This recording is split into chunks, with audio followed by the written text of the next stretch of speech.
आणि जेव्हा कृष्णाला कळालं की दुर्योधन आपल्या मातेच्या डोळ्याच्या तेजाने वज्रासारखं शरीर बनवणार आहे, तेव्हा भगवान श्रीकृष्णाने काय केलं,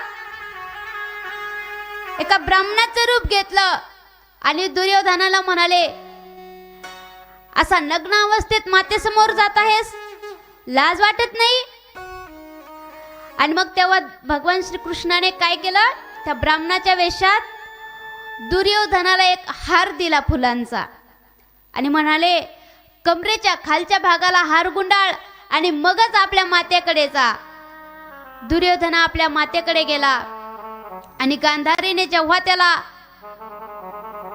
त्याच्याकडे पाहिलं आणि दुर्योधनाचं शरीर हे वज्रासारखं कठीण बनलं, पण ज्या ठिकाणी गांधारीने पाहिलं नाही तो मात्र मांडीचा भाग कच्चा राहिला.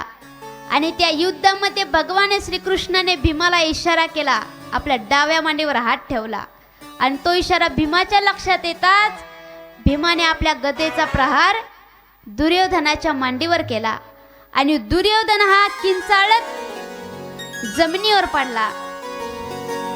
मृत्युमुखात त्याला नेऊन सोडलं आणि तिथे कुणीच नव्हतं बघा, एकटाच दुर्योधन रडत होता. आणि तेव्हा अश्वत्थामा तिथे आला दुर्योधनाजवळ आणि अश्वत्थामा त्याला विचारपूस करतो की तू का रडत आहेस, तू का रडत आहेस?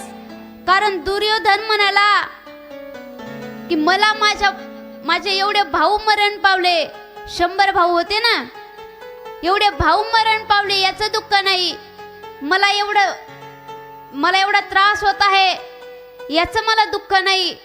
मला दुःख याचं आहे की आम्ही 100 भाऊ असतानाही 5 पांडव होते, पण त्या 5 पांडवांमधला एकही पांडव मेला नाही, एकाही पांडवाला आम्ही मारू शकलो नाहीत याचं दुःख वाटत आहे. आणि मग अश्वत्थामा म्हणाला की काही काळजी करू नकोस, मी त्या 5ही पांडवांना मारून त्यांचे शीर तुला आणून देतो,